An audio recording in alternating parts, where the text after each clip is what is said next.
মুসল্লিরা আমার, খুব ভালো করে লক্ষ্য করে শুনি। দুনিয়ার সব বিষয়ে গ্যারান্টি দেওয়া যায়, দুনিয়ার সব বিষয় নিয়ে মতৈক্য থাকতে পারে, দুনিয়ার সব বিষয় নিয়ে ইখতিলাফ থাকতে পারে, মত পার্থক্য থাকতে পারে, কিন্তু মৃত্যু নিয়ে কারো কোনো মত পার্থক্য নাই। কারণ যুবকও মরে, বৃদ্ধও মরে, ছেলেও মরে, মেয়েও মরে, আলেমও মরে, গায়রে আলেমও মরে, ইঞ্জিনিয়ারও মরে, ডক্টর ডাক্তার সবাই মরে, হিন্দুও মরে, বৌদ্ধও মরে, খ্রিস্টানও মরে, মুসলমানেরাও মরে। মৃত্যু নিয়ে বাহাদুরি করা যায় না। মুসল্লিরা আমার, জুমার দিন বয়ান চলতেছে, আপনারাও বয়ান শুনতেছেন।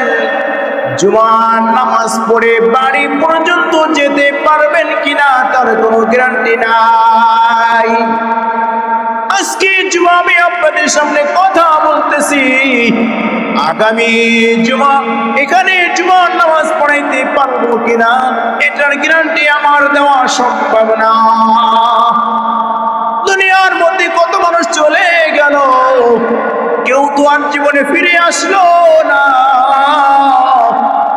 এই জন্য আমি আপনাদেরকে বলতে চাই, যাওয়ার কোনো সিরিয়াল নাই, আসার একটা স্ত্রী আছে, বাবা আসে, এরপরে ছেলে আসে, এরপরে নাতি আসে, এরপরে পুতি আসে, কিন্তু যাবার বেলায় নাতি আগে চলে যায়, ছেলের আগে বাবা চলে যায়, বাবার আগে ছেলে চলে যায়, নাতির আগে দাদা চলে যায়, দাদার আগে নাতি চলে যায়। যাওয়ার সময় কোনো সিরিয়াল মেনটেন করা হয় না। এই জন্য আমি আপনাদেরকে বলতে চাই, কার কখন মৃত্যু হয়ে যাবে আমি আপনি কেউ জানি না। এই জন্য মৃত্যুর আগে মৃত্যুর প্রস্তুতি গ্রহণ করো, মৃত্যুর আগে নিজেকে গুছায় নাও, নিজেকে সাজায় নাও। যেমনি ভাবে আমি আপনি যদি নতুন বিয়াই বাড়ি বেড়াইতে যাই, বিয়াই বাড়ি যাওয়ার সময় গাছের আমটা নিয়ে যাই, আমি গাছের লেবুটা নিয়ে যাই, গাছের ওই পেঁপেটা নিয়ে যাই, গাছের সবেদা ফলটা নিয়ে যাই, হাতের রসুন নিয়ে যাই, হাতের পেঁয়াজ নিয়ে যাই, সব কিছু গোছগাছ করার পরে পিঠা বানায় নেই। এরপরে বিয়াই সাহেবের জন্য বাজার থেকে লুঙ্গি কিনে নাই নিয়ে যাই, বিয়াইনের জন্য কাপড় কিনে নিয়ে যাই। এক কথায় নিজেও পরিপাটি হয়ে বিয়াই বাড়ি রওনা দেই, যেন বিয়াই সাহেব আমাদের মেয়েকে ভালো জানে, আমাদেরকে ভালো জানে। এই জন্য বিয়াইয়ের মনটা জোগানোর জন্য, বিয়াই সাহেবের মনটা জোগানোর জন্য, ভালোবাসা পাওয়ার জন্য কত প্রস্তুতি আমি নেই। বিয়াই বাড়ি যাওয়ার 1 মাস আগে থেকে নিজের প্রস্তুতি শুরু করে দেই। কিন্তু মুসল্লিরা আমার, অন্ধকারে কবর, সাপ বিছুর ঘর, পোকামাকড়ের ঘর, 3.5 হাত মাটি, উপরে বাঁশের ছাউনি, হুগলা পাতা বিছায়া মানুষ পাড়ায়া পাড়ায় মাটি দিবে। না আছে জানালা, না আছে দরজা, না আছে এয়ার কন্ডিশন, না আছে আমার জন্য লাইটের ব্যবস্থা, না আছে আমার জন্য ফ্যানের ব্যবস্থা, আমার জন্য কোনো কিছুর ব্যবস্থা নাই। ছেলে আমেরিকায় থাকলে, ছেলে লন্ডনে থাকলে, ছেলে সৌদি আরব থাকলে আমি ছেলের সাথে দেখে কথা বলতে পারি, ওই সৌদি আরব আমার ছেলে কেমন আছে আমি দেখতে পারি, কথা শুনতে পারি, সুবিধা অসুবিধা জানতে পারি।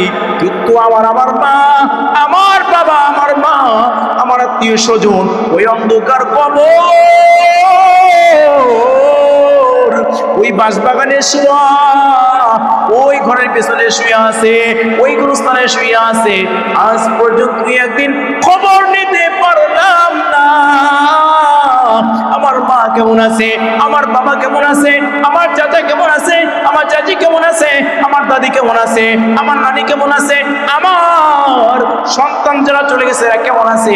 এই জন্য ভাই আপনাদেরকে বুঝাইতে চাই, দুনিয়া থেকে চলে গেলে দুনিয়ার আর কোনো কিছু আমার কাজে আসবে না। এই জন্য বিয়ে বাড়ি বেড়াইতে গেলে কত প্রস্তুতি নাও। এই জন্য মুসল্লিরা আমি আপনাদেরকে বুঝাইতে চাই, ওই কবরের জন্য প্রস্তুতি গ্রহণ করো, ওই কবরের জন্য নিজের সামান জোগাও। হুজুর কবরের জন্য কি সামান জোগাইব? বিয়াই বাড়ি গেলে তো গাছের পেঁয়াজ নিতে হয়, বিয়াই বাড়ি গেলে তো গাছের আম নিতে হয়, বিয়াই বাড়ি গেলে তো পিঠা বানায় নিতে হয়। কবরের জন্য কি সামান জোগাইব? আল্লাহ রাব্বুল আলামিন বলেন, ওয়ামা উমিরু ইল্লা লিয়াবুদুল্লাহা মুখলিসিনা লাহুদ্দিন।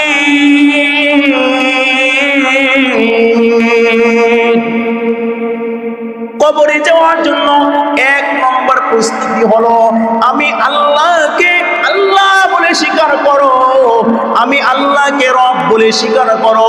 আমি আল্লাহ পাল্লেওয়ালা, আমি আল্লাহ রিজিক দেনেওয়ালা, আমি আল্লাহ তোমাকে অসুস্থতার মালিক, আমি আল্লাহ সুস্থতার মালিক, আমি আল্লাহ তোমাকে সব কিছু থেকে তোমাকে নিয়ন্ত্রণ করে রাখি, আমি আল্লাহ তোমার কামাইয়ের মধ্যে বরকত দেই, আমি আল্লাহ তোমাকে জমিনে ফসল দেই, আমি আল্লাহ তোমাকে চাকরির ব্যবস্থা করে দেই, আমি আল্লাহ তোমাকে শিক্ষিত বানাইলাম, আমি আল্লাহ তোমার শরীরটা সুস্থ রাখলাম।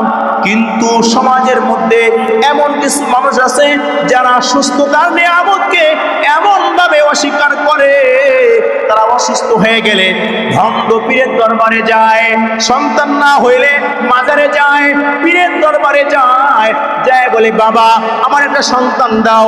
এ পুরা কপালের দলেরা, সন্তান দেওয়ার মালিক তো আমার আল্লাহ। কোনো পীর সন্তান দিতে পারে না, কোনো মাজার সন্তান দিতে পারে না, কোনো দরবার সন্তান দিতে পারে না, কোনো মুফতি সাহেব সন্তান দিতে পারে না, কোনো আলেম সন্তান দিতে পারে না। আর ব্যবসার সমস্যা আল্লাহর কাছে চাও। ব্যবসায় অবনতি হলে কেউ তাবিজ কুবিজের জন্য দৌড়ায়, আমার ব্যবসায় বরকত হয় না, একটা তাবিজ লিখে দেন। আমার সন্তান হয় না, একটা তাবিজ লিখে দেন। আমার যত সমস্যা আছে সমস্যার জন্য তাবিজ লিখে দেন। কিন্তু না না না, বড় তাবিজ হলো 5 ওয়াক্ত নামাজ পড়িয়া, 5 ওয়াক্ত নামাজ পড়িয়া যেই নামাজে বসিয়া আল্লাহর দরবারে কান্নাকাটি করো, মালিক রব্বুল আলামিন, সন্তান দেওয়ার মালিক তুমি আল্লাহ, আমার একটা সন্তান লাগবে, আপনাকে আপনি আমাকে একটা সন্তান দান করে, আমার ব্যবসায় সমস্যা, ব্যবসা থেকে আমাকে ফায়দা দেন, আমি অসুস্থ, আমাকে সুস্থতা দেন, আমার সমস্যাগুলো আপনি আমার সমস্যাগুলো মিটায়া দেন। আল্লাহ রাব্বুল আলামিন বলেন, দুনিয়া সব মানুষ যখন ঘুমায়া যায়, রাতের শেষ তৃতীয় অংশে বান্দাগুলো ওঠো, 2 রাকাত তাহাজ্জুদ নামাজ পড়ো, 2 রাকাত তাহাজ্জুদ নামাজ পড়িয়া যায় নামাজে বসিয়া আমি আল্লাহর কাছে চাও, কার সন্তান লাগবে সন্তান দিয়ে দেব, কার জায়গা লাগবে আমি জায়গা দিয়ে দিব, কার ঘর লাগবে ঘর দিয়ে দিব, কার টাকা লাগবে টাকা দিয়ে দিব, কার সমস্যা কি আমার কাছে চাও। আমি আল্লাহ তাআলা শেষ রাতে প্রথম আসমানে এসে বান্দাগুলোকে ডাকে, কি বান্দা ও আর ঘুমায় থাকিস না, আর ঘুমায় থাকিস না, তোদের কার কি প্রয়োজন আমার কাছে চা, আমি আল্লাহ তাআলা তোমার সব আশা পূরণ করে দিব।